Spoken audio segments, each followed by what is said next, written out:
महाराज जी, अगर गृहस्थ जीवन में सभी सुख सुविधाएं मानते हुए उनके बीच में रहते हुए ईश्वर की प्राप्त कर सकते हैं अपन, तो फिर लोग विरक्त या अखंड ब्रह्मचर्य का कैसे कर सकते हो? आप कैसे कर सकते हो? जब तक भोगों से विरति नहीं होगी तो भगवान की प्राप्ति की इच्छा ही नहीं होगी। अगर संयम से रहे तो विरक्त हो तो गया, तो विरक्त हो तो गया, वो विरक्त की तरह रहता है। तो अब शौक है, दो मार्ग भगवान ने दिए, रुचि है, प्रेम वैचित्रता है, मैं आपके लिए जोगी बन करके भटकूंगा और आपको पुकारूंगा, करोड़ों को भगवान के मार्ग में पहुंचा दे, वो विरक्त होता है। आपको तो भगवत प्राप्ति हो सकती है, लेकिन आप हजारों को भगवत प्राप्ति करा सके, इतनी सामर्थ्य लाने के लिए आपको जलना पड़ेगा, आपको तपना पड़ेगा। आपको देखो कितने बड़े विरक्त हैं श्री गुरु गोविंद सिंह। दोनों लाडले राजकुमारों को चुनाया जा रहा है, लेकिन हृदय में बिल्कुल धर्म के प्रति वही स्वरूप है। तो न बच्चों में फर्क पड़ा और न गुरु गोविंद सिंह में। यह है विरक्तता। गृहस्थ होते हुए गृहस्थ धर्म का पालन कर रहे ना, पुत्र तो है ना, लेकिन विरक्त किस कोट के हैं? विरक्तों के शिरोमणि हैं गुरु अर्जुन देव जी। पूरे शरीर को कितना भयानक कष्ट दिया जा रहा है। देखो ये विरक्तता, पूरे शरीर को बोले तेरा किया मीठा लाग, तेरा किया मीठा लाग। ये बात, ये सब में आ जाएगा। या चींटी काटती है तो परेशानी महसूस होती है, और वहां तपती हुई बालू और तपते हुए तवे में बैठाल करके ऊपर से डाला तेरा क्यों, वाहे गुरु वाहे गुरु वाहे गुरु। तो है कुछ विरक्त मार्ग में उसका पालन करे तो एक गृहस्थ भजन करके अपना उद्धार कर सकता है, लेकिन एक विरक्त भजन करके लाखों का उद्धार कर सकता है। यह भेद है गृहस्थ और विरक्त। क्या क्या पालन करना होगा गृहस्थ धर्म में? हाँ, सबसे पहली बात है पापाचरण का त्याग। शुद्ध भोजन, शुद्ध भोजन में आता है धर्म पूर्वक कमाया हुआ धन, मेहनत से धर्म पूर्वक कमाया हुआ धन, उससे शुद्ध भोजन और नाम जप करते हुए कार्य करना। बस इतने से भगवत प्राप्ति हो जाएगी।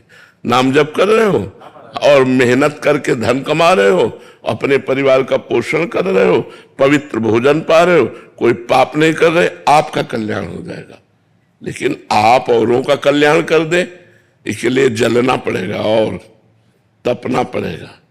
वही तप करने के लिए तपस्वी जन विरक्त वेश लेकर के और अपने जीवन को, मतलब आप समझते हैं जवानी किसे कहते हैं? आप लोग गृहस्थ में है, समझते हैं जवानी किसे कहते हैं? ये सब बच्चे ही है यार, कोई मनोरंजन नहीं, किसी भी तरह का कोई भोग विलास नहीं, अपने जीवन को खाक में मिला दिया। क्या अभी सब कुछ मिल रहा है क्या? न भगवान की झांकी है, न परमानंद है, कुछ नहीं है। लेकिन परमानंद की चाह के लिए, भगवान की चाह के लिए सब कुछ मिटा दिया, मिटा करके बैठ गए। तो गृहस्थी में स्वयं तरने के लिए कठिनता पड़ती है, लेकिन अगर विरक्ति से सही चल जाए तो हजारों को तार दे। सतरत सतरत सा लोकान तारयति, वो लोक के लोक को पावन कर सकता है। समझ पा रहे हैं? इसलिए विरक्त मार्ग जरूरी है। अगर विरक्त ना हो तो गृहस्थी में हम इतने मतवाले हो जाए कि हमें जगाए कौन। आप ये भी समझते ना, अगर विरक्त जन ना हो तो गृहस्थी में हम इतने बावरे बन जाते हैं भोगों में कि हमको जगाए कौन, हमें कौन जगाए कि उठ, ये तेरा स्थान नहीं है, तेरा स्थान परमात्मा है, उठ और भजन कर, इन भोगों को ऐसे भोगते हुए चल, ऐसे त्यागते हुए चल। ये सब कौन बताएगा? अगर विरक्त गुरु ना हो तो कौन? इस उम्र में मन थोड़ा सा दुचित्ती में हो जाता है। हम अभी प्रश्न क्या कर रहे थे? अभी प्रश्न कर रहे थे कि तुम सब गृहस्थी में जवान हो, थोड़ा सा मन नहीं करता, तूफान करता है, तूफान। जैसे तूफान आवे रोकना कठिन होता है, ऐसे मन तूफान बनता है भैया।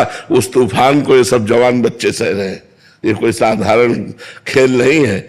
जवान बच्चे उसी तूफान को सह रहे हैं जिस तूफान में लगता है कोई मेरा हो, कोई मुझे प्यार करे, कोई मुझे अपना कहे। और उस समय न परमात्मा का दर्शन है, न परमात्मा आनंद है, लेकिन परमात्मा की चाह के लिए सब कुछ बलिवेदी पर चढ़ा दिया।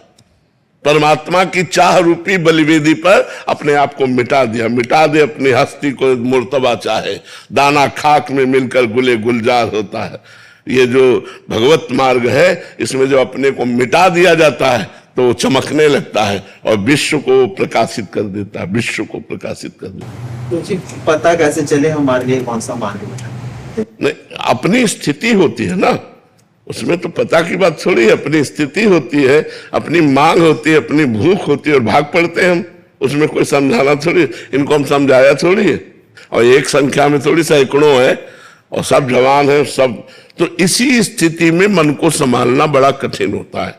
तो गृहस्थी में यदि हम धर्म पूर्वक चले तो हम अपना कल्याण कर सकते हैं, और विरक्ति में यदि धर्म पूर्वक चले तो हम जगत का कल्याण कर सकते हैं। मम भक्ति युक्तो भुवनम पुनातु, भुवन माने लोक के लोक को पावन कर सकते।